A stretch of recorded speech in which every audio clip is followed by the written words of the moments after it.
You will lose your vehicle completely if you keep doing this. Some people are copying the same method taxi drivers use for fixing their vehicles to fix their private vehicles. And that's the fastest way to lose your car completely. Listen, the system in your vehicle are more modern and more sensitive.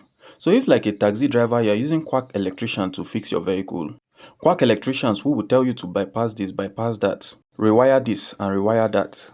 My brother, there might be a problem later. The more you use quack electricians to fix issues on your car, the more you kill the value of that car.